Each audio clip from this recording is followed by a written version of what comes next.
할렐루야, 할렐루야. 5월 2일 목요 새벽 예배 주님의 전으로 나오신 모든 성도님들을 예수님 이름으로 환영하고 또 축복합니다.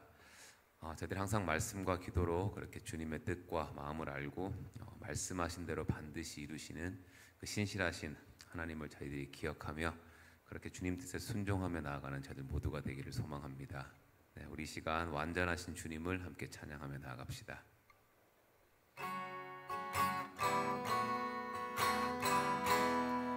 완전하신 나의 주, 완전하신 나의 주, 의의 길로 날 인도하소서.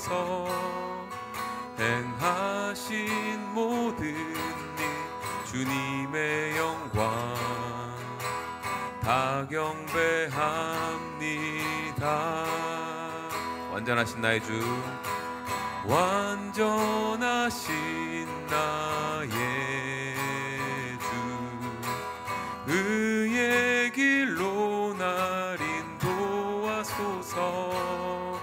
행하신 모든 일 주님의 영광 다 경배합니다. 예배합니다. 찬양합니다. 주님만 날 다스리소서. 예배합니다. 찬양합니다. 주님 홀로 높임 받으소서. 완전하신 나의 주, 완전하신 나의 의의 길로 날 인도하소서. 행하신 모든 일 주님의 영광 다 경배합니다. 예배합니다. 예배합니다. 찬양합니다. 주님만 날 다스리소서. 예배합니다. 찬양합니다.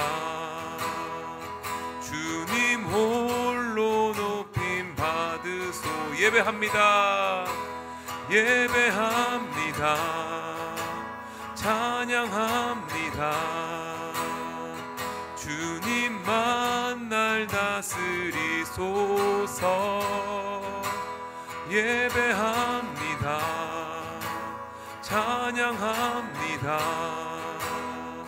주님 홀로 높임 받으소서. 주님 홀로 높임 받으소서. 주님 홀로 높임 받으소서. 이 시간 주님 홀로 높임 받으소서. 주님 홀로 높임 받으소서.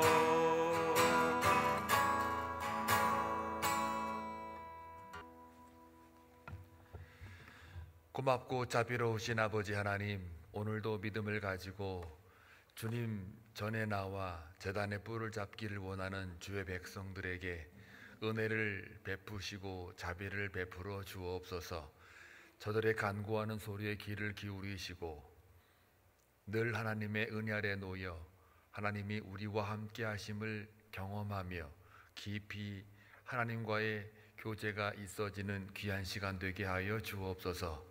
간밤의 중보기도팀 함께 철야하며 기도했던 많은 제목들 하나님 꼭 기억해 주셔서 저들의 진심과 전심으로 하나님께 올리는 간구하는 소리에 귀를 기울이시고 하나님의 때와 방법으로 이루어 주옵소서. 주님의 말씀은 반드시 성취된다는 것을 믿고 그 믿음을 보시고 하나님께서 이끌어 주시되 성령의 충만함으로 모든 기도하는 자들 하나님께서 임하여 주옵소서. 간구하는 소리와 기도하는 모든 제목들이 하나씩 쌓여갈 때마다 염려 근심 쌓이는 것이 아니라 하나님의 위로와 사랑과 은혜만 쌓여갈 수 있도록 역사하여 주옵소서. 우리의 기도는 능력입니다. 기적입니다.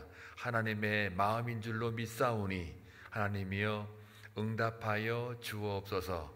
이 시간에도 믿음을 가지고 나아가는 주의 백성들이 세계 곳곳에 너무나도 많습니다. 선교 현장 속에서 주님을 위해 헌신하는 모든 하나님의 백성들을 위로해 주시고 각처에서 올려드리는 모든 기도들이 다 중보자 되시는 주님의 마음을 닮아 함께 한 성령 안에 한 가족임을 확인하며 주의 복음을 선포하는 우리 하나님의 교회들 다 되게 하여 주옵소서. 이 시간에도 주의 말씀을 통하여 깨닫는 은혜가 있게 하시고 오늘 하루 살아갈 때에도 힘이 되게 하옵소서. 예수님의 이름으로 기도하옵나이다. 아멘. 하나님 말씀 보시겠습니다. 열왕기상 12장 12절에서 20절입니다. 함께 교독할 때에 주의 음성을 들을 수 있기를 바랍니다. 3일 만에 여로보암과 모든 백성이 여로보암에게 나왔으니 이는 왕이 명령하여 이르기를 3일 만에 내게로 다시 오라 하였습니다. 왕이 포악한 말로 백성에게 대답할세 노인의 자문을 버리고 어린 사람들의 자문을 따라 그들에게 말하여 이르되 내 아버지는 너희의 멍에를 무겁게 하였으나 나는 너희의 멍에를 더욱 무겁게 할지라. 내 아버지는 채찍으로 너희를 징계하였으나 나는 전갈 채찍으로 너희를 징치하리라 하니라. 왕이 이같이 백성의 말을 듣지 아니하였으니 이 일은 여호와께로 말미암아 난 것이라. 여호와께서 전에 실로 사람 아히야로 느바세 아들 여로보암에게 하신 말씀을 이루게 하심이더라.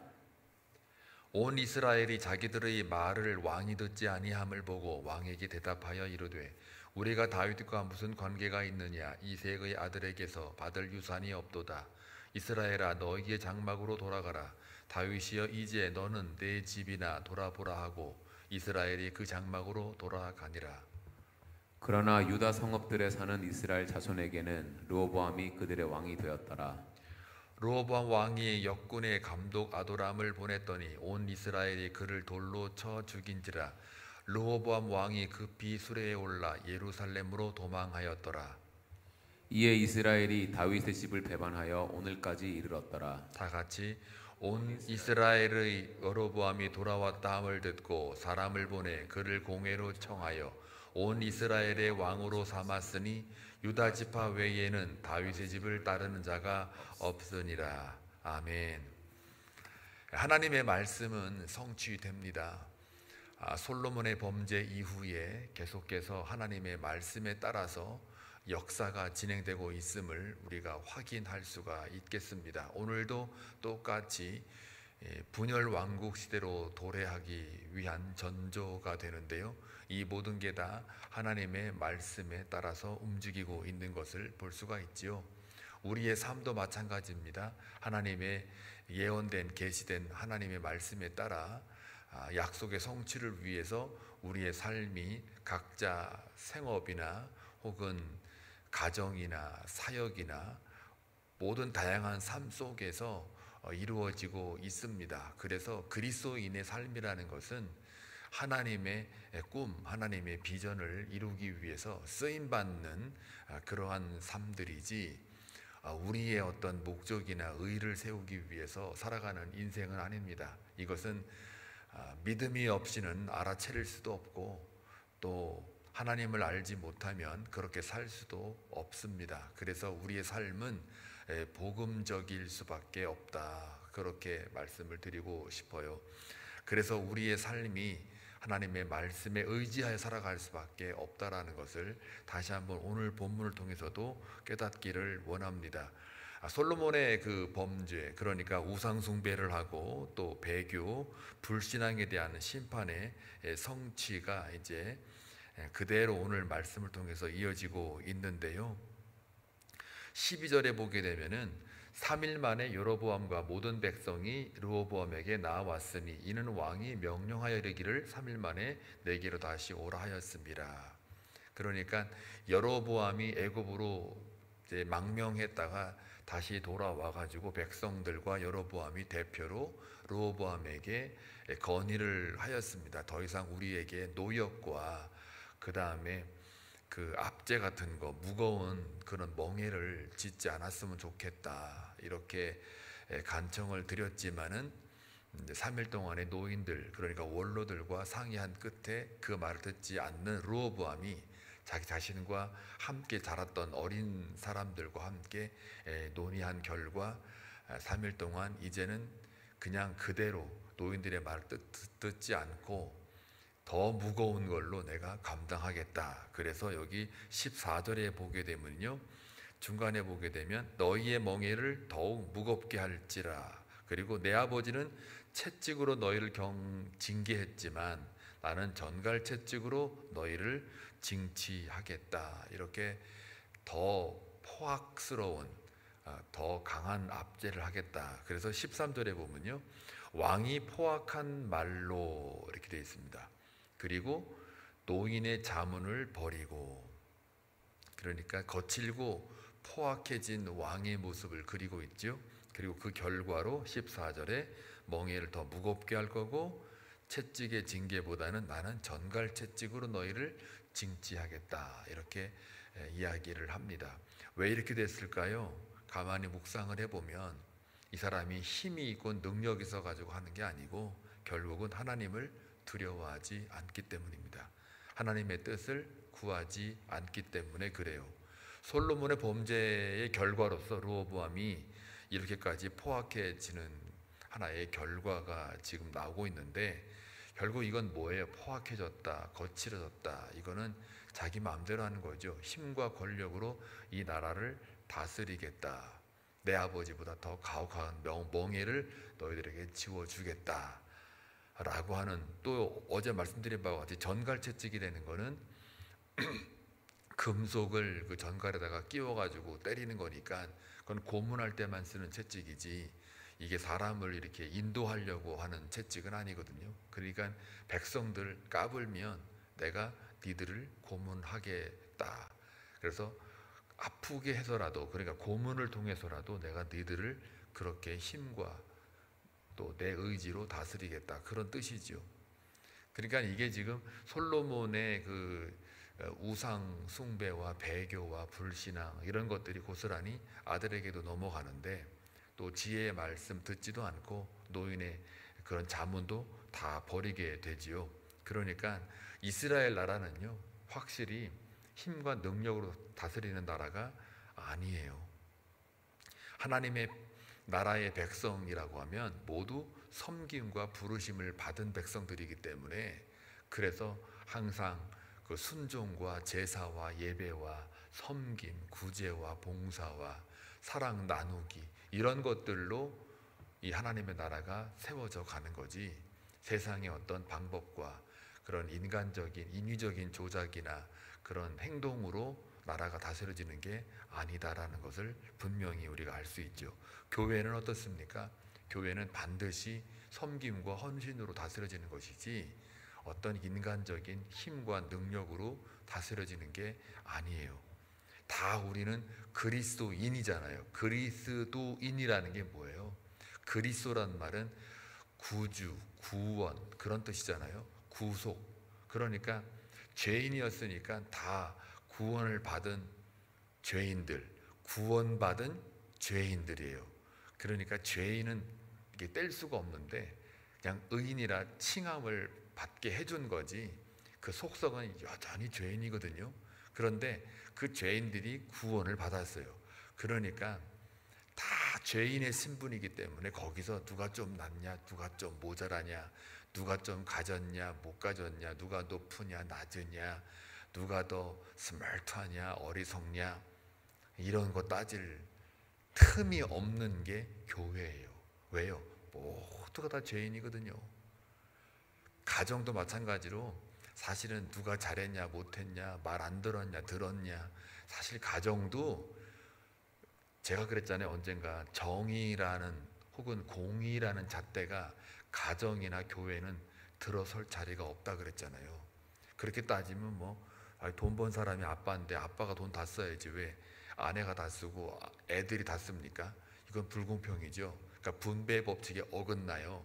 그러니까 마찬가지로 교회나 가정은 공의만 있는 게 아니에요. 그건 공의는 하나님에게 맡기고 우리는 뭐 하라는 거예요? 니들은 다 죄인이야. 죽어 마땅한 자들이야. 그리스도인이라는 게 뭐 계급장이 아닙니다. 우리의 실체거든요. 나는 죄인이요 라는 뜻이거든요. 그리스도인이라는 게 나는 죄인이요 라는 계급장도 아닌 그냥 그 신분이에요. 그러면서 은혜로 우리를 하나님의 아들로 자녀로 삼아주신 거 아니에요. 그러면 그 사람들끼리 모였을 때는 그저 그리스도 안에서 하나가 된다라는 그 말은 다 너나 나나 잘난 게 없고 못난 것도 없고 다 똑같은 죄인이니까 그 그리스도의 은혜를 입은 자로서 겸손과 온유로 살아갈 수밖에 없는 그런 사람들의 모임이 교회거든요. 그게 하나님의 나라예요. 여기 이스라엘 나라도 그렇게 다스려져야 되고 이스라엘 백성들도 그렇게 살아야 되는 거예요. 근데 이 르호보암이 이 나라를 어떻게 다 다스리냐? 하나님의 사랑과 은혜로 다스리는 게 아니고 자기의 힘과 능력으로 더 포악해져서 노인들의 자문을 다 버리는 거예요. 버려서 자기 마음대로 하는 거죠. 그게 우상이에요. 우상이라는 게 딴 게 있습니까? 하나님을 위한 게 아니라 자기를 위한 게 다 우상이란 말이죠.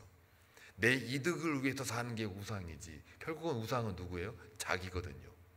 물질이 됐든 뭐가 됐든 간에 그게 다 세상적인 기준이 전부 다 하나의 우상을 섬기는 툴이 되는 거죠. 거기에 우리가 속아 넘어가서는 안 되는 거예요.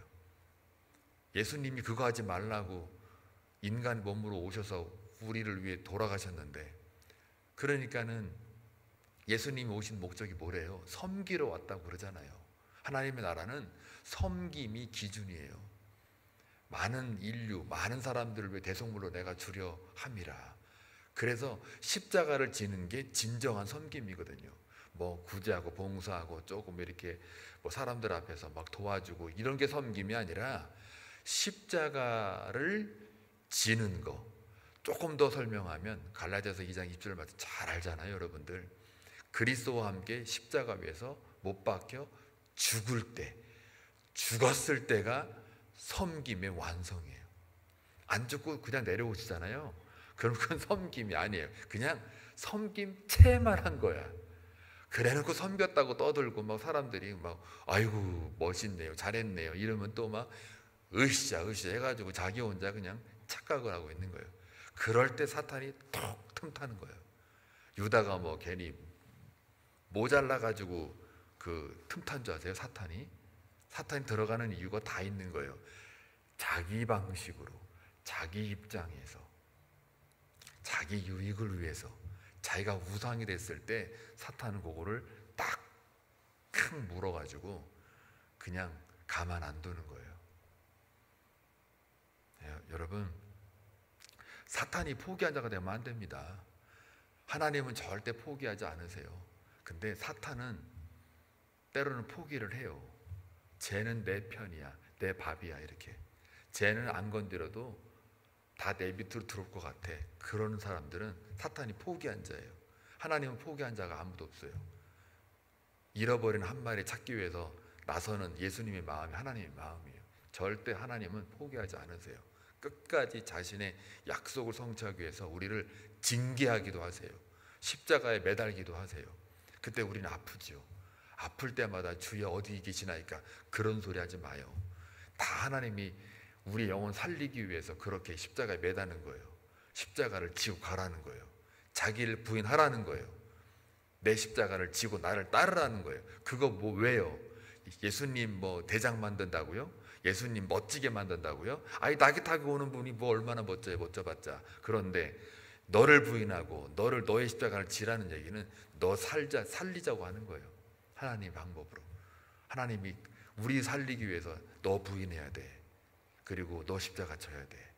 그게 우리가 영생으로 들어가는 길이기 때문에 그렇게 명령하시는 거예요. 부탁도 아니에요. 명령이에요. 에이 너 좀 부인해봐. 아이 너 좀 십자가 좀 져봐. 에이 왜 그래. 이렇게 하나 있잖아요. 자기를 부인해라. 십자가를 져라. 나를 따르라. 이렇게 명령하시잖아요. 그 명령에 믿음이 있어야 순종하죠. 그 믿음으로 순종하고 나아가면 내가 사는 거예요. 그리고 하나님께 영광을 선포하는 거예요. 그게 하나님의 나라예요. 돌아가는 방식이에요. 근데 우리가 세상을 살다 보니까 자꾸 이 땅의 방법으로 하늘에 속한 자처럼 살라 그래요. 젠체하는 거죠. 그러니까 그게 이중인격이에요. 딴 게 이중이 아니에요. 그게 하나님은 만홀히 여기지 않는 분이에요. 절대 하나님은 우리가 그렇게 한다고 저 섬겼어요, 사랑했어요, 뭔가 구제했어요, 봉사했어요, 그래도 하나님은 난 너 안 속아, 만홀히 여기지 않는 하나님이에요. 정확해요. 아니, 하나님이 우리를 제일 잘 아세요. 왜요? 그분이 우리를 만들었으니까요. 우리를 만들었기 때문에 너무 잘 아시는 거예요. 그래서 만홀히 여기지 않으세요. 아무리 길고 날고 뛰어도 하나님 손바닥 안에 있어요. 그게 은혜예요. 도망가지 못하게 하나님의 눈동자가 계속 보고 있는 거예요. 그게 은혜라는 거죠. 그게 독수리 눈처럼 매서워도 그게 은혜 아래 있는 거예요. 독수리의 날개 아래 있는 거예요. 그게.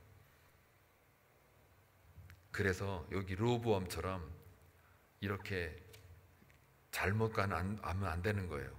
그래서 여기 보니까 여러분, 내가 무시하지 않고 받아들여야 하는 조언은 무엇인가? 여러분이 인생 살아가면서 말씀이 여러분을 어떻게 조언하고 어떻게 권고하는지를 보셔야 돼요. 말씀 묵상을 우리가 늘 매일매일 각 성경 공동체, 말씀 공동체를 하고 있는데 그 읽을 때마다 그 말씀이 나에게 무슨 말을 하고 있는가를 그 질문을 통해서 말씀과 만나면 그 말씀이 강력합니다. 능력이 돼요. 그냥 하나의 무슨 스토리 아니면 어떤 개념, 관념, 어떤 내용, 내용 이번에 알았어. 오늘 묵상 내용은 이거네. 이렇게 하시면요, 그냥 책이에요. 그거는 그냥 책. 그런데 그 말씀이 하나님이라고 믿고 진짜 하나님 맞거든요. 그 말씀이. 그럼 그 말씀이 지금 보이지 않는 거지만 성령이 이 말씀을 통해서 지금 들려주고 계실 때 나에게 무슨 말을 하고 계시는 걸까 하고 그 초점에서 조금만 내 영혼을 거기다가 채널을 딱 고정시키면 그 다음부터는 팍팍팍 그 말씀이 살아 운동력 있게 날선 검처럼 예리하게 여러분의 혼과 영과 골수를 다 쪼갤 거예요. 그 경험을 하시길 주의 이름으로 축원합니다. 이게 무슨 의무적으로 하라라 하니까 그냥 이거를 그냥 듣고 아멘 하고 때우기 식으로 이제 한 지금쯤 1월 달부터 했으니까 지금쯤 그냥 습관적으로 돌아갈까봐 잘됐다 싶어가지고 지금 얘기하는 거예요. 이게 습관적으로 돌아가게 되면 그 말씀이 그냥 하나의 때우기 식으로 갈까봐 이 말씀을 전하는데요. 진짜 매일매일 그 말씀이 나에게 내 영혼을 어떻게 골수를 쪼개고 남는 건지 그거를 한번 해보세요. 어느 다락방에는 막 묵상을 한 거를 막 적더라고요. 막 뜨거운 느낌이 막 나요. 그게 언제까지 갈지 모르지만 하여간 끝까지 가길 바래요. 이왕 하는 거 끝까지 쭉 가는데 진짜 그 말씀이 나한테 맺히면요 막 쓰고 싶은 거예요. 이게 자기 그 내용을. 그러니까 하여간 저도 욕심 안 부리고 내려놓고 그래, 말씀의 옆에 곁에만 있어도 나는 올해는 만족이다 라고 하는 입장이지만, 그러나 이게 하나의 습관으로 가면 안 된다. 반드시 살아 운동력 있는 하나님의 말씀인 것을 믿고 그 말씀이 들려질 때, 소리로 들려질 때, 운전하든 앉아서 그 보고 있든 간에 들려질 때 하나님이, 그 위대한 하나님이 나에게 지금 말씀하는 거야 라는 그 생각만이라도 그 영혼의 채널에 딱 고정이 되면 그러면 이게 틀려요. 새롭게 느껴져요. 그렇게 살아가길 바랍니다. 여러분, 그래서 르호보암처럼 되지 마시고 반드시 하늘의 지혜를 듣는 주의 백성들 다 되길 주의 이름으로 축원합니다. 여기 보니까 15절에 보니까 왕이 이같이 백성의 말을 듣지 아니하였으니 이렇게 돼 있어요. 안 듣는 건 뭐 그냥 하나님 다 아시는 것 같고, 이 일은 어떻게 해요? 이게 중요해요. 여호와께로 말미암아 난 것이라. 여호와께로 말미암아 난 것이라. 그러니까 르호보암이 백성의 말을 듣지 않은 이유가 그 사람이 포악하고 거칠고 솔로몬의 범죄로 인한 결과로 이어지는데 이 또한 어떻게 된다고요? 여호와께로 말미암아. 그러니까 여호와께서 다 그렇게 지금 만들어 가고 있는 거예요. 다 뜻으로 가고 있는 거예요. 그래서 뭐 한다는 거예요? 느밧의 아들 여로보암에게 하신 뭘 이루어요? 말씀을 이루게 하심이라. 말씀을 이루게 하심이라. 그냥 굴러가는 게 아니라는 거죠. 그러니까 하나님의 나라는 하나님의 말씀에 의해서 이렇게 진행되고 있는 나라가 하나님의 나라예요. 그 다음에 16절에 보게 되면 여기 보니까는 온 이스라엘이 자기들의 말을 왕이 듣지 아니함을 보고 왕에게 대답하여 이르되 우리가 다윗과 무슨 관계가 있느냐? 이새의 아들에게서 받을 유산이 없다. 이스라엘아 너희의 장막으로 돌아가라. 다윗이여 이제 너는 내 집이나 돌아보라 하고 이스라엘이 그 장막으로 돌아가니라. 이게 지금 뭐냐면 다윗 왕가와 연을 다 끊겠다는 거예요. 이 관계를 끊겠다는 건데 더 이상 왕으로 인정하지 못하겠다. 그러고 다 자기들끼리 돌아가 버려요. 그러니까 르호보암 쪽은 유다 쪽이니까 나머지 그 12지파 중에 10지파가 다 그냥 나와 버려요. 이게 이제 바로 아이야 선지자가 예언했던 말대로 옷이 12조각이 찢어지는데 그거를 10조각과 2조각으로 나누잖아요. 그러니까 그 예언대로 지금 그대로 지금 말씀이 이루어지고 있는 겁니다. 근데 사실은요, 이 10개로 쪼개진 10개의 그 이스라엘 사람들은 뭘 모르냐면, 그러나 하나님의 언약, 다윗의 언약은 쪼개져 가지고 니네끼리 살아라가 아니라 또 관계가 끊겠다라는 이 말은 결국은 다윗의 언약을 몰라서 그래요. 다윗의 언약에 의해서 하나님의 역사가 계속 남겨두고 이루어가겠다라고 약속한 바가 있어요. 근데 그거를 알면은 이게 단순한 끊겠다라는 말을 할 수가 없죠. 그러니까 이건 영적인 문제라는 거예요. 사실 다윗의 언약을 이해를 못한 하나의 어리석음이겠죠. 자, 그래서 결국은 이 나라가 왜 쪼개졌어요? 긍휼이 지배하는 게 아니라 바로 이해타산으로 이해관계에 있어서만 이 나라가 지금 진행이 되고 있는 거예요. 자, 그리고 여기 보니까 이들이 얼마나 화가 났냐면은 그 18절에 보니까 르호보암 왕이 너무 이 사태가 심각해지니까 역군, 그러니까 백성을 징집하는 사람을 말하거든요. 이 역군 하나 감독 아도람을 보내요. 그랬더니 돌로 다 쳐 죽여버려요. 그러면서 이제 이게 사태가 너무 심각해지니까 본인도 예루살렘, 결국 유다 쪽으로 이렇게 도망을 가게 돼요. 그러니까 세겜에서 왕 즉위를 하다가 북쪽이죠. 그러다가 다시 예루살렘으로 도망해요. 결국은 세겜은 북이스라엘의 종교 중심지 수도가 되는 거고, 그리고 예루살렘은 밑에 유다 쪽에 있는 거죠. 그러니까 완전히 이제는 갈라지게 되는.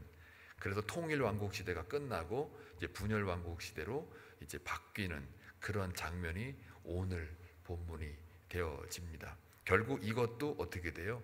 하나님의 심판, 징계 받음이죠. 그러니까 분열이 되는 것도 말씀에 따라 지금 진행이 되고 있는 거고, 이것을 다른 말로 말하면 오늘 20절에 징계라는 말을 쓰죠. 결국은 여기 보니까 19절 20절 결국 여로보암이 돌아왔다 그래서 여로보암을 왕으로 세우잖아요. 그리고 유다 지파 외에는 다윗 집을 따른 자가 없더라. 그러니까 완전히 갈라져요. 이것도 다 하나님의 말씀을 이루심의 하나의 부분이고, 동시에 나라가 통일 시대에서 분열 왕국으로 바뀌는 이게 아픔이거든요. 이것 또한 징계예요. 그러니까 하나님 안에서는요, 분열이 됐든 통합이 됐든 다 하나님의 약속 성취에 의해서 가고 있다라는 거죠. 그러나 이 백성을 하나님은 절대로 포기하지 않고 그의 나라와 그의 의를 구하는 하나님이라는 거. 그래서 하나님의 나라는 긍휼의 나라이지 힘의 나라가 아니라는 것을 다시 한번 우리가 깨닫기를 원합니다. 여러분의 삶 속에 오늘 살아가는 동안 예수 그리스도가 여러분의 주인이라면 오늘도 긍휼의 나라로 살아가기를 바랍니다. 여러분의 힘과 능력을 의지하는 게 아니라 바로 예수 그리스도의 은혜로 우리가 살아가고 있다라는 거. 혹시 여러분의 그 삶 속에 이와 같이 어떤 그런 징계나 아니면 징계받을 만한 일이 있다면 그 또한 하나님이 버리신 게 아니라 바로 우리를 하나님의 자녀답게 만들기 위한 파라테이아, 제가 늘 얘기하죠.